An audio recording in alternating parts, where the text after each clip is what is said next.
You're going to hear a lot of reasons why Mexico is such a great place to live, but in this video, we're going to talk about why you should not move to Mexico. Number one, don't move to Mexico if you don't want to learn Spanish. You could live in Mexico and only speak English. I've made a video about that before, but it's going to really up your cost of living and it's not going to be as much fun or as nice of an experience as if you actually speak Spanish. So if you don't want to learn it, I would not recommend moving to Mexico. The second reason you should not move to Mexico is because you don't have any money. Now, if you do have money, go ahead and move there and go get residency. But if you don't have any money, don't think that moving to Mexico is going to solve your problems. Mexico doesn't want broke Americans coming into their country and burdening their system any more than Americans want broke Mexicans coming in and doing the same to theirs. So you will not be welcome to Mexico if you don't have any money. That being said, it doesn't take a whole lot to live there. Moreover, it's not easy to get a work visa in Mexico. I mean, it is possible, but don't count on being able to get a work permit just by moving down there and then looking for a job. And so if you are still thinking about moving to Mexico, how are you going to get your money down there? Think about having a debit card with 0 foreign transaction fees and no outside ATM withdrawal fees. Consider downloading Zoom so you can get money sent to yourself while you're down there. Consider getting a Mexican bank account through residency living in Mexico. I'll link up to that as well, or in the cards, so you can check that out after this video. The third reason you shouldn't move to Mexico is if you can't adapt to a new environment. It's really different down there, and not just in terms of language and food and money, but also just the temperature and the humidity, and it can be a lot to get used to. You also have to consider that moving to Mexico might just present you with some really uncomfortable situations, like running into tarantulas or scorpions or snakes. Are you good with that stuff? You better be ready for it. It can also be a little bit scary to live in Mexico if you don't know how to count the money. For example, you might get like a handful of change back at a store in America, and it's really easy to add up those coins in a split second and not even have to think about it.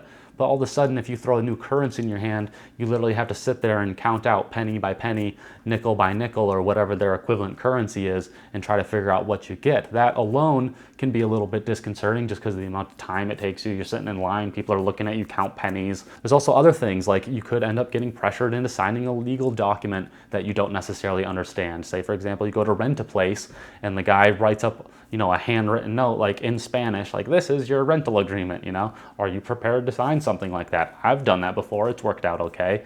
But it's just something that might happen that might make you uncomfortable living in Mexico. Also, you might want to consider that Mexico's a little bit less manicured than where you might be used to. For example, you might see like a lot of dog poop on the streets because people either don't clean up the dog poop, or there's just like a lot of like roaming dogs that just crap all over the place and then no one ever picks it up. So it can be a little bit more unmanicured in that sense. There'll be sidewalks that have holes in them.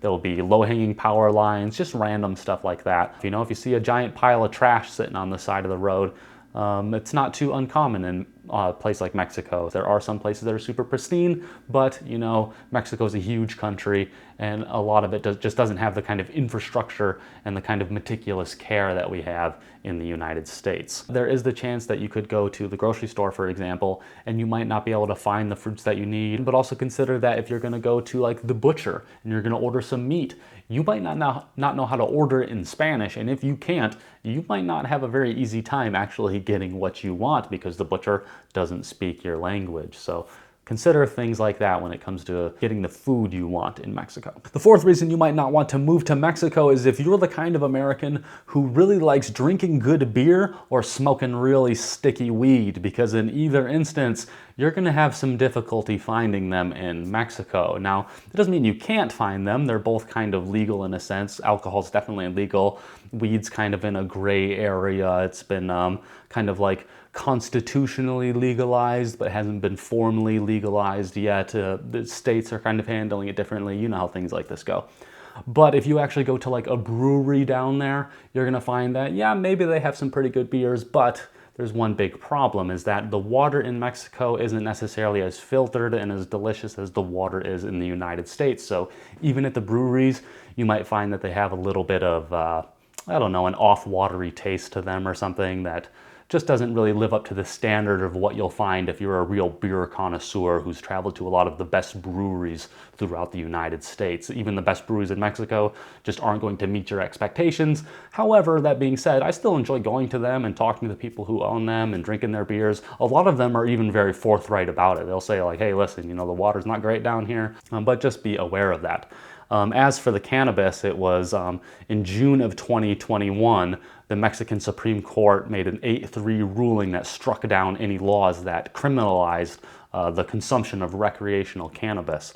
And so now the local and state laws kind of vary on, you know, how much you can have, where you can use it, things like that. The fifth reason you shouldn't move to Mexico is that you want to live in the cheapest nation on earth. Well, Mexico does have a pretty low cost of living, but it's not the cheapest nation on earth, not even close. In fact, it's not even the cheapest country in Latin America. The only place where it might be considered the cheapest country is in North America. So that's Canada, the United States, Mexico. Of those three, it's the cheapest. Other than that, no, its prices are significantly higher than some other places. It has low rent prices, but you can find cheaper rent in Nicaragua, Colombia, Ecuador, lots of places like that. It has low food prices, but you can find better, cheaper food in Thailand, like I've mentioned in the past. It has low healthcare prices, but I found that the healthcare system is a little bit better in some place like Costa Rica. They have really affordable cell phone service, but that's not uncommon around the world. It's really cheap to get cell phone service. They do have really inexpensive transport, like the ADO buses. I do like those. But it's roughly equivalent in price, I'd say, to get around on a month-to-month basis as it is even in a place like Barcelona, Spain. Because in Barcelona, you could be using, say, like their monthly bus tickets and stuff like that, maybe spend $50 a month. You could spend the same thing in Mexico if you're moving around every day, getting like Ubers and things like that. And if you still want to move to Mexico, I'll put some other videos up here that will give you some more information about doing so. And please like this video if you enjoyed it, and let me know down in the comments if you have any questions about moving to Mexico.